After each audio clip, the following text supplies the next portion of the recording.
Ben ritrovati a Tumma Tumma, benvenuti alla quinta edizione del Wine Week. Dal 6 al 18 novembre, degustazione dei vini Principe di Corleone, nei migliori wine bar della città di Palermo. Iniziamo Tumma Tumma visitando l'azienda vinicola Principe di Corleone e conoscendo i segreti di un buon bicchiere di vino.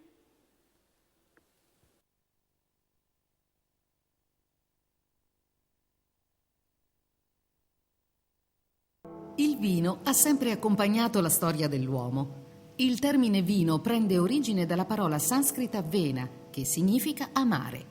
Alcuni reperti fossili fanno risalire i primi tralci di vite addirittura a 2 milioni di anni fa.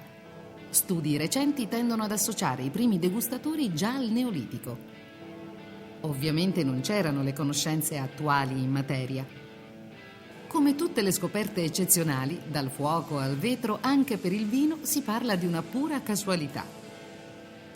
La prima fermentazione avvenne in modo assolutamente accidentale e si verificò in alcuni contenitori dove il più sbadato dell'epoca dimenticò di aver riposto dell'uva. La prima produzione di vino su larga scala è datata circa 3.000 anni prima di Cristo, vale a dire circa 5.000 anni fa. Restare comodamente seduti a conversare con un buon bicchiere di vino tra le mani. Questa non è affatto una scena particolare, né tantomeno originale. Diventa più interessante se si pensa al lavoro che c'è dentro quel bicchiere di vino. Dietro a tutto il ciclo della produzione si alternano contadini, agronomi, enologi e vendemmiatori. Senza poi pensare al lavoro in cantina, di chi dopo che il mosto si trasforma in vino lo imbottiglia e lo porta nelle enoteche. Insomma, farci apprezzare un buon bicchiere di vino non è così semplice.